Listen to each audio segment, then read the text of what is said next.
Otep à tous, bien-aimés frères et sœurs, vous avez vu comment un homme qui a un avenir devant lui, qui, par appétit du pouvoir et de l'argent, tombe. Comment Prigojine a été piégé. Les gens vont me dire, mais toi, tout ce que tu vois, c'est l'Occident. Non. Poutine est en guerre. Non pas contre l'Afrique, non pas contre la Chine, non pas contre l'Asie, mais contre l'OTAN. Et l'OTAN, c'est quoi? L'OTAN, c'est l'Europe, les États-Unis. Ce sont des spécialistes de révolution de couleur. Ils ont vu que sur le terrain normal de l'Ukraine, ils ne peuvent pas l'atteindre. Ils ne peuvent pas atteindre Poutine, je veux dire. Et voilà qu'ils essaient de faire un coup d'État. Mais ils avaient prévu ça depuis longtemps. Ce n'est pas aujourd'hui qu'ils ont prévu à faire ça. Tout ce que vous avez vu sur les médias, là, Poutine, Prigojine, ceci, Wagner, cela, ainsi de suite, c'était de la propagande. Ils voulaient d'abord faire connaître Prigojine dans le monde entier comme étant un grand homme capable de mener la guerre, capable de diriger un pays, capable même de diriger le monde. Parce que Prigojine s'est donné des ailes.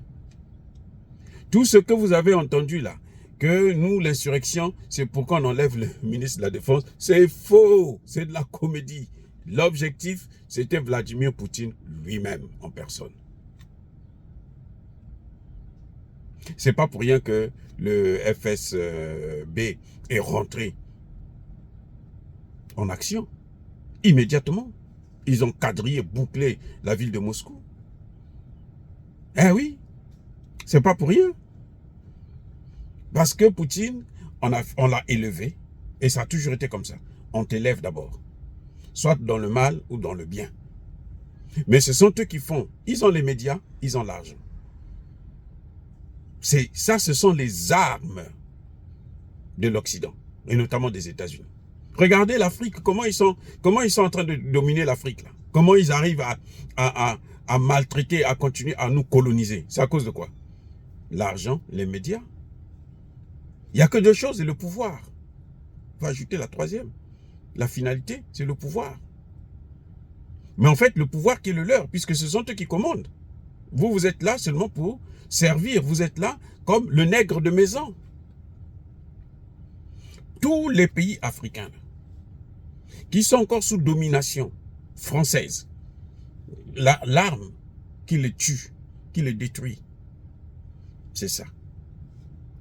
On les élève. On peut les critiquer. Non, il est dictateur, il est ceci, il est cela. Maintenant, le monde commence à le haïr. Si on voit que la population ne joue pas le jeu, à ce moment, on les lève maintenant sans la population. En bien. Donc, il joue sur deux tableaux. Quand on voit que il est bon, la population va suivre, tel qu'aujourd'hui, en Afrique, s'ils veulent élever quelqu'un, on lui demande de parler du panafricanisme, critiquer les Occidentaux. C'est ce que vous êtes en train de voir avec, je vous ai sorti une vidéo de Moussa Faki. C'est ce que vous êtes en train de voir avec Moussa Faki. On lui a autorisé de critiquer. On lui dit, écoute, comme nous, on veut t'élever, comme toi, tu dois prendre la place et tu dois nous servir. Puisque au niveau de l'Union africaine, ils ont vu qu'il a bien rendu les services, il a bien travaillé pour eux. Donc, il faut l'élever. Mais on ne peut pas l'élever parce qu'au Tchad, là-bas, il y a quelqu'un d'autre qui est là, qui est fort. Et oui, qui contrôle l'armée. Même si la population, on a baissé un peu, la population a été un peu découragée avec les événements qui se sont passés parce qu'on a tous cru. Et ils nous ont tous fait croire que c'est Idriss Déby qui est en train de tuer sa population. Alors que ce n'est pas Idriss Déby, ce sont eux. Donc, on autorise Moussa Faki à critiquer. On lui dit, écoute, viens nous critiquer. Et quand vous voyez bien Moussa Faki parler, vous sentez que Moussa Faki a du mal à prononcer la critique. Ça vient pas du cœur. C'est-à-dire qu'il n'y a pas l'émotion, il n'y a pas le verbe. C'est à demi-mot. Il essaie de baisser un peu le temps pour que, comme si il voulait qu'on puisse pas écouter ce qu'il est en train de dire. Parce que c'est pas de gaieté de cœur. On l'oblige à faire ce qu'il ne sait pas faire, il ne peut pas faire. Parce qu'ils savent qu'aujourd'hui, pour gagner le cœur des Tchadiens, il faut être panafricaniste. C'est tout. Pour gagner le cœur des pays africains, il faut être panafricaniste. Donc, on autorise à Moussa Faki de critiquer. Et quand il critique, après, si les gens suivent, à ce moment, bon, on peut le préparer maintenant pour un coup d'État. Et quand il fait le coup d'État, il vient, il va faire exactement tout le contraire de ce qu'il a dit. Ça a toujours été comme ça. Nous devons nous méfier. Ce n'est pas des petits mots que les gens sortent.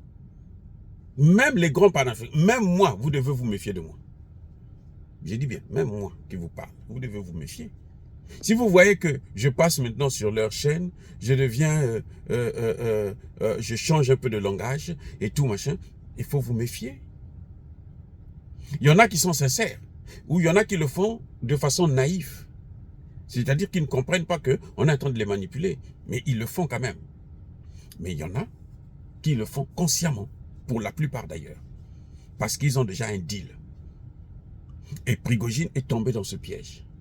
On l'a élevé, on a beaucoup parlé de lui. Alors que en Russie, il y a beaucoup de groupes paramilitaires.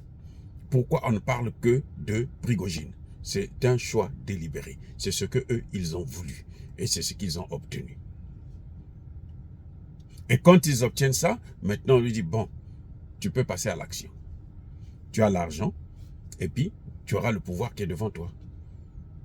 Et quand tu prends le pouvoir, eux, maintenant, ils viennent derrière toi et disent, bon, nous, on t'a donné le pouvoir là, pourquoi? C'est pour faire ce que nous t'avons demandé de faire. C'est ce qu'ils ont fait à Zelensky. Zelensky a été élevé par eux contre la guerre dans le Donbass. Zelensky a été élu même par les populations russophones du Donbass pour qu'il ne puisse pas, pour qu'il puisse arrêter la guerre. Quand il est venu, il a fait tout le contraire. Zelensky était populaire, hein? Très populaire, comme vous voyez au Sénégal, Sonko. Zelensky que vous voyez là. Mais c'était eux qui faisaient sa publicité, sa propagande. Ils l'ont élevé. Maintenant, après, on lui a donné le pouvoir, on lui a donné l'argent, on lui dit maintenant, fais notre travail. Vous le voyez là, c'est un prisonnier de l'Occident. C'est un prisonnier politique. C'est un prisonnier politique. Il ne peut pas faire autre chose. Ils avaient signé, Poutine l'a dit, la vérité. Là, l'Ukraine avait déjà signé l'accord de paix. Zelensky a remis ça en cause. Il a fait voter une loi pour interdire à tout Ukrainien de négocier avec les Russes. À la demande de qui? De l'Angleterre. À la demande de qui? Des États-Unis. À la demande de qui? De l'OTAN. Parce que leur objectif, ce n'est pas celui-là. Ce n'est pas la paix. C'est atteindre, affaiblir la Russie. Sinon, détruire la Russie, balkaniser la Russie. C'est un grand pays, 17 millions de kilomètres carrés. 2 fois les États-Unis, 2 fois la Chine, le plus grand pays au monde, et puis qui est riche en ressources naturelles. Voilà comment on a eu Zelensky. Et c'est la même chose qu'on a voulu faire avec Prigojine. Que non, oh, c'est toi qui peux mener cette guerre-là. Tu vas sauver la Russie, tu vas occuper l'Ukraine. C'est pas vrai, il ne va pas occuper l'Ukraine. Donc, il voulait avoir la population avec lui, que la population se soulève, et puis il continue son action. Il a échoué. Dire cela, c'est inciter à la haine ou à la violence. Non, vous devrez comprendre comment ça marche, comment ça se passe, pour que vous puissiez savoir comment mener cette guerre. Parce qu'on ne peut pas mener une guerre si on ne comprend pas les enjeux, si on ne comprend pas les mécanismes, le fonctionnement de l'autre, de l'adversaire notamment. En tout cas, Je persiste et je signe. Soyez bénis, abondamment bénis par le Dieu des Kémites et par nos ancêtres angélisés. Mais que tous ceux qui persécutent le continent africain le pillent et le déstabilisent, qu'ils soient noirs, blancs, chinois, arabes, indiens ou qui qu'ils soient maudits, punis, foudroyés, neutralisés, écrasés, effacés par ce Dieu des Kémites et par nos ancêtres angélisés. Vive l'Afrique éternelle. J'ai dit et j'assume.